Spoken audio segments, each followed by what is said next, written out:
दोस्तों, being opportunist is a good thing from business point of view.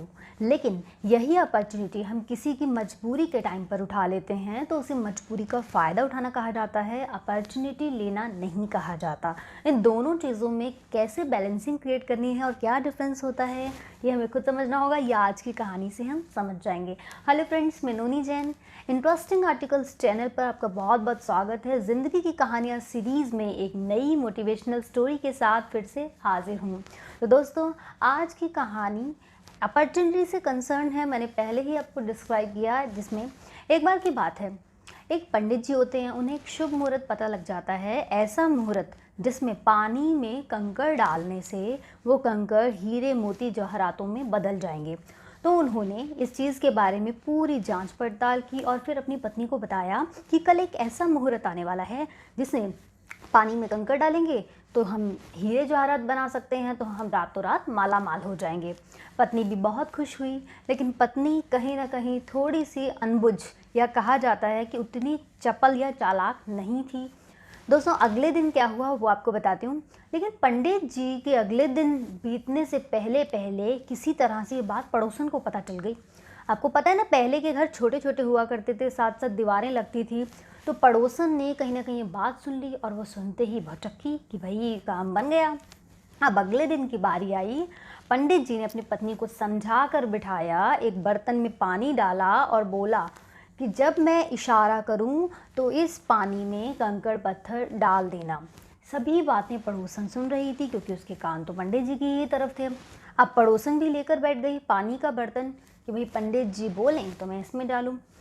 अब जैसे ही पंडित जी अपनी विद्या में लीन हुए, अपने मंत्र जापों में, उच्चारण में व्यस्त हुए, वो लगातार पढ़ते रहे। पत्नी इंतज़ार करती रही कि भाई इतनी देर हो गई, इतनी देर हो गई, कब डालूं। लेकिन देखिए, पड़ोसन कितनी ज़्यादा सीरियसनेस के साथ, या कह सकते हैं सचेत होकर बैठी थी पंडित जी को सुनने के लिए। पत्नी कहीं कहीं झपकियाँ लेने लग गई, उसे बोरियत महसूस हो रहा था। शायद वो इतनी चपल थी ही नहीं, लेकिन पड़ोसन के कान निरंतर पंडित जी के इशारे की तरफ थे।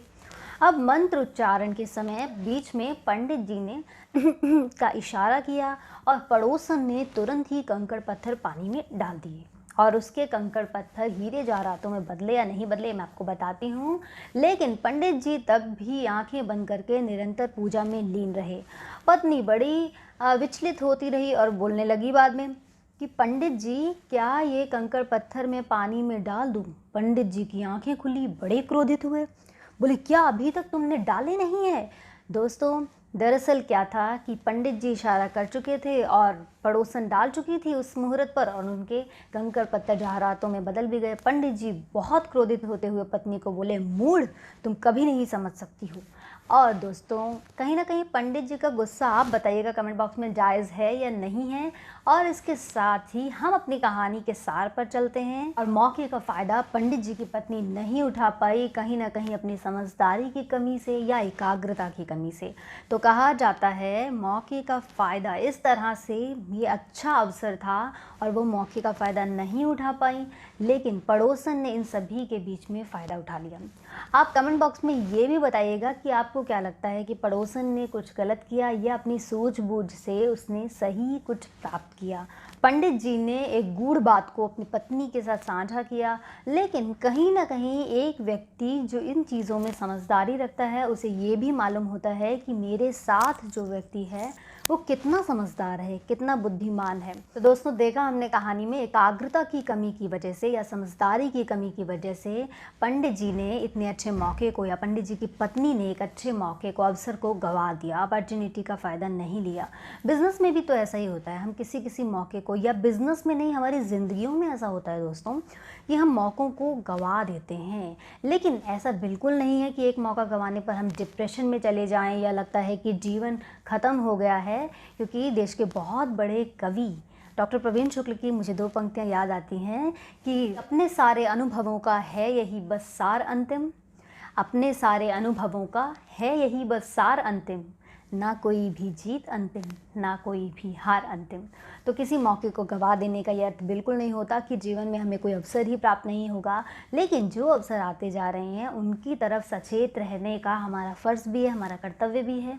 तो कोशिश करते रहिए, जो मौके आएँ उनका फ़ायदा लीजिए, उन मौक़ों के अनुसार अपने आप को, अपने जीवन का दर्शन दीजिए, यानी जीवन को पथ प्रदर्शित कराइए। इससे दोस्तों आपको जीवन में बहुत सारे लाभ भी मिलेंगे और साथ में तरक्कियों की ओर आप अग्रसर होंगे। लेकिन हाँ, इस बात का ध्यान रखिए कि कभी किसी की मजबूरी का फ़ायदा मत उठाइए और उसे मौके का फ़ायदा उठाने का नाम देकर, जैसा कि आजकल लोग करते हैं, करते आ रहे हैं, तो उन चीज़ों से आप अपनी ही नज़रों में गिर जाएंगे।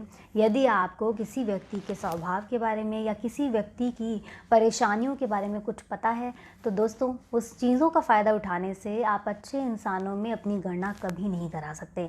लेकिन मौक़ों का फ़ायदा उठाने से आप जीवन में बहुत ज़्यादा सक्सेस को प्राप्त कर सकते हैं, या कह सकते हैं जिन चीज़ों की चाह रखते हैं आप, उन अपॉर्चुनिटीज़ से आप जी सकते हैं। पड़ोसन ने फ़ायदा उठा लिया, पंडित जी की पत्नी नहीं उठा पाई, तो कहीं ना कहीं अपनी चपलता या समझदारी की कमी की वजह से हम दिखा देते हैं कि हम किन मौक़ों को जीवन में गंवा रहे हैं।